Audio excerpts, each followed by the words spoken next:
So every once in a while, there's an opportunity to invest in a company which possibly can return 5 to 10x in stock price over, let's say, a period of 2, 3 to 5 years.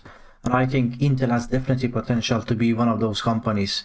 And it's interesting because this is not the case like it was with AMD if you invested in 2016, because AMD at this time, like in 2015-16, was a company on the verge of bankruptcy, and it was not the dominant player in the markets they were operating in.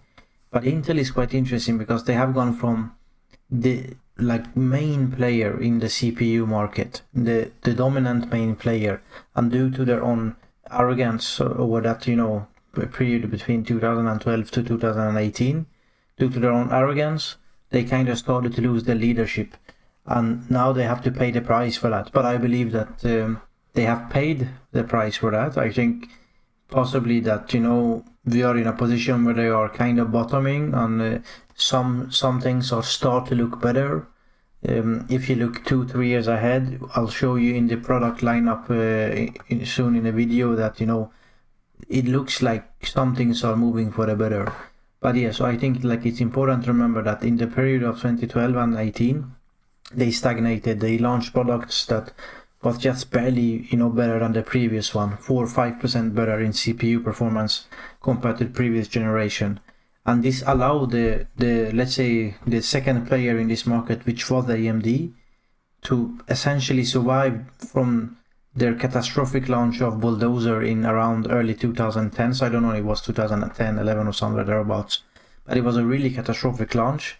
But they managed to survive, not because AMD was doing anything great. It's just like Intel was stagnating. They became so overconfident and just continued essentially to rebrand and launch the same i7s with 4 cores and 8 threads, and did that for half a decade or even more than that. And this led to a place where AMD could launch Zen 1, the first generation of Zen, which is the backbone of AMD's comeback to a company that is now twice the size of Intel. And so they launched Ryzen, the first generation, in 2017, and you can see how they kind of started to gain back market share. And now they own essentially 35% of the market, and Intel has lost all of their margins. It's a company that used to make a lot of money. You look at the gross margin for Intel, the gross profit, you can see here that they were making tons of money.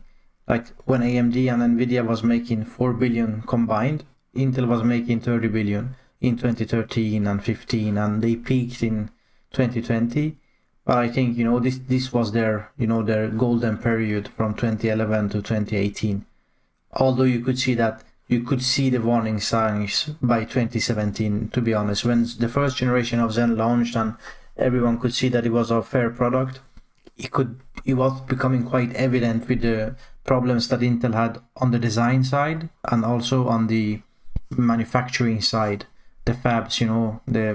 Obviously AMD and Nvidia use TSMC for the most parts, and Intel has their own fabs.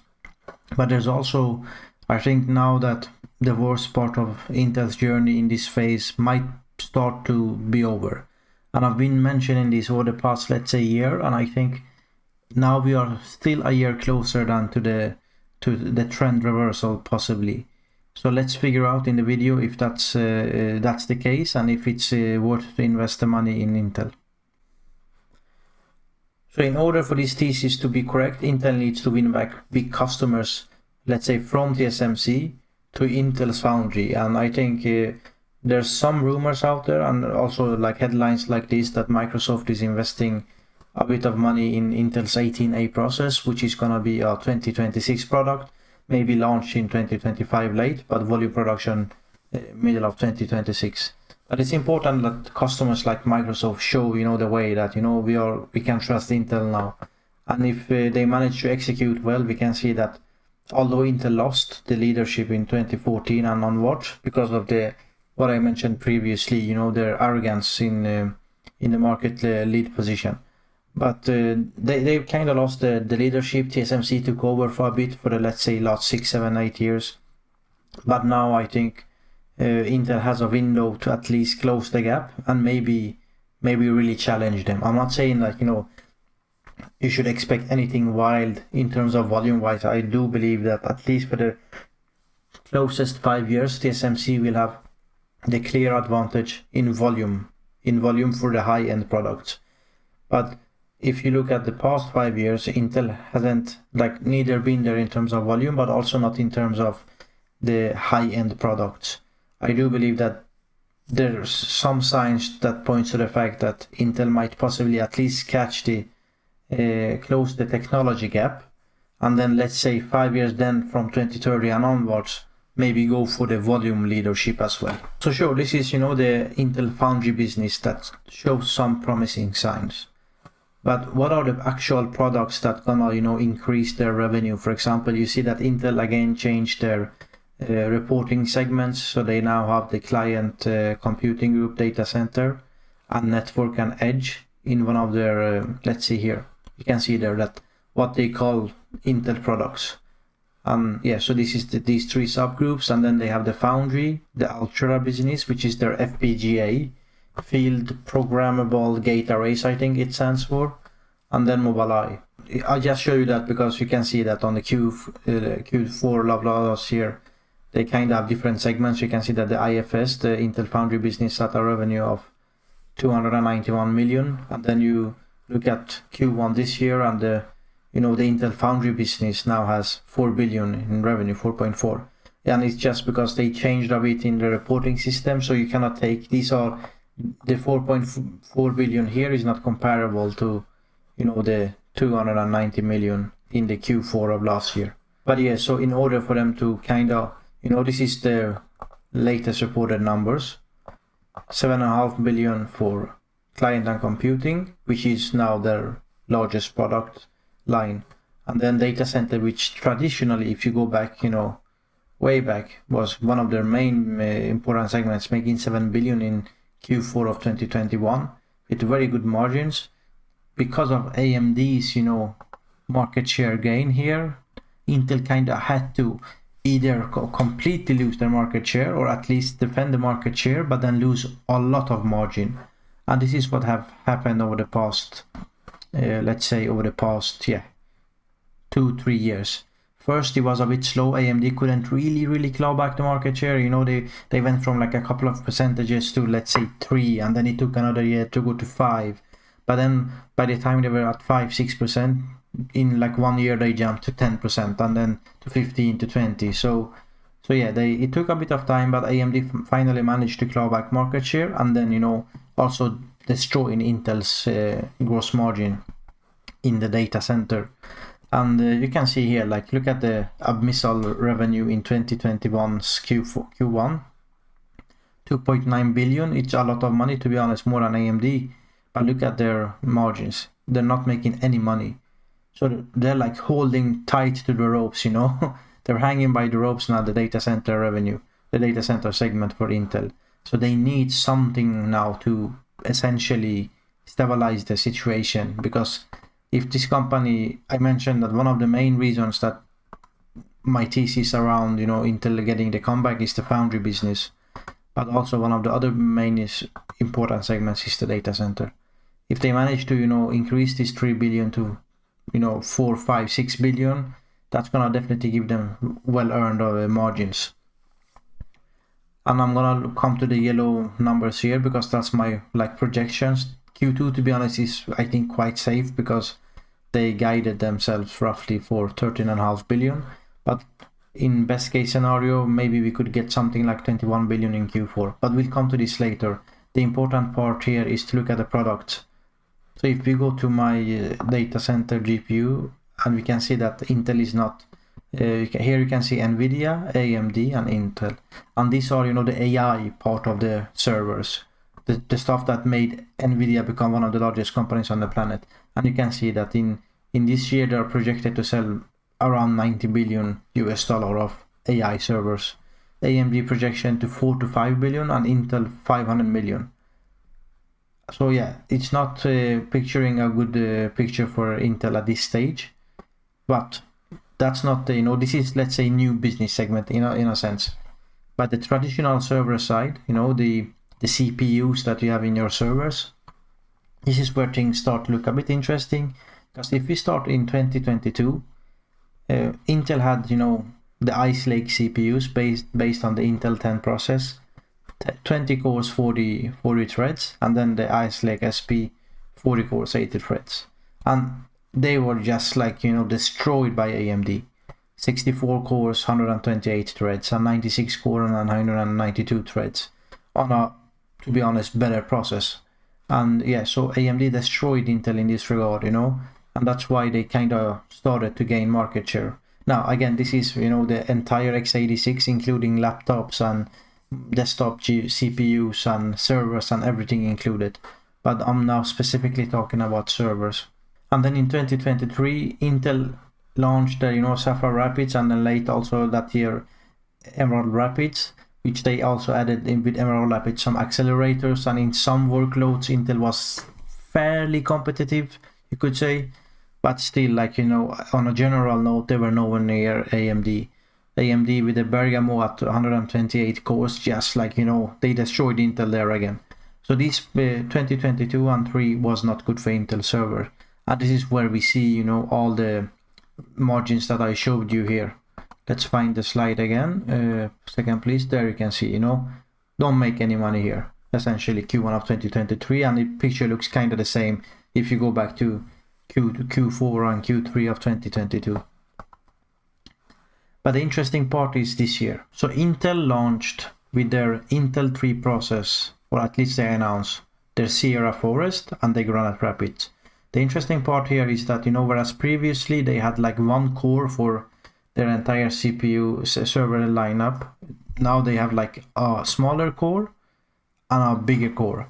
And these are meant for different workloads in CPUs, the same way that AMD has, for example, you know, they have Genoa with, you know, Zen 4 and a 3D cache on it, which for some applications that requires it gonna really perform well. And then they have a, you know, a version of that on Zen 4, again same architecture, but a bit more dense core, lower clocked, and, you know, less cache, but also, you know, maybe in those workloads you don't need as much cache per core, but you need many cores. So yeah, so AMD is doing this as well. So now Intel start to do the same thing, but, you know, a different route. So now they have like a small core and a big core, and, you know, both of them are on Intel 3, and they're gonna launch late this year. And I think possibly that Granite Rapids, which is the more larger core, is gonna be launched early next year. But I think, you know, compared to AMD's lineup, I think this is now a bit more even, although AMD is still in quite clear lead, I would say. But at least, you know, this is much better situation for Intel compared to 2022 especially, but also 2023.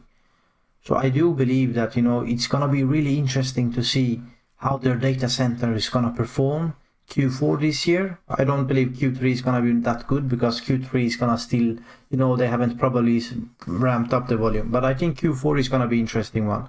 How well will that perform? Are they able to go back to above 4 billion? These numbers you see is my estimated revenue in millions, thousands of millions. So $4.5 million US, $4.5 billion US. That would be interesting to see. And then maybe client computing, because of, you know, the holiday period, because of Lunar Lake being so competitive, and also Intel will introduce, I believe, their new desktop CPU, which is called Arrow Lake. And Arrow Lake is gonna, you know, I think at least on the gaming side, quite competitive with AMD Zen 5. So there again, I think, you know, the situation, the balance of power, it will be a bit more even compared to the last 2 years. And then network and edge, yeah, not so important in my opinion, neither Mobileye, or although I think the FPGA in the long run is important, the same way that the Xilinx business for AMD is very important. But yes, so the main three businesses are the client computing, data center, and Intel Foundry. Foundry is there for long term. If they manage to nail that, everything else will fall in line. But I think even with the lineup that they have now on their, you know, their nodes, you can see that, you know, Intel 3 is expected to hit volume production essentially now. And if it's that competitive with, you know, AMD's Zen 4 based data center servers, their CPU, you know, the Genoa and the now recently launched Turin, which AMD launched on Computex, I think that's gonna really help Intel to stabilize the bleeding a bit. Yeah, so that's gonna stabilize possibly the bleeding, and I think that, you know, maybe okay, let's say even if 21 billion is way too optimistic, even if we manage to get that, let's say we change the client computing, assuming that we're gonna be better than Q4 and Q1 of this year. So let's say let's try with 8,000, let's say 8.3 billion US dollars. We reduce the data center from 4.5 to 4.1 billion, and everything else stays the same, and then we reduce the Foundry to, let's say, 5 billion. We should still get around 19.5 billion US dollar in revenue, which on an annual run rate would be, 80 billion US dollar, and with 10% margins, there would be around 8 billion in income. And although this is not net income, obviously, but at least it's, you're making some gross profit, and, you reduce your SG&A and some other parts of that. And that's going to be, if you look at this here. So the net income, they essentially lost everything from these levels compared to look at NVIDIA skyrocketing and AMD kind of not getting anywhere. And then you can see that, the EBITDA is, this is what I'm talking about. Maybe they can actually, go to above, so like stabilize around 10 billion, and then next year go to 20 billion. So I think if they manage to do that, then we can see maybe, I don't know, we could expect an EBIT for next year around 4 to 5 billion maybe. Not this year, so next year. And 4 to 5 billion, if you take times 10, PE ratio of 10, it's 50 billion. You take PE ratio of 30, it's 150 billion. So the company is sitting at 130 billion this year. And I do believe that, now I haven't essentially even not considered any contributions from their Gaudi chip.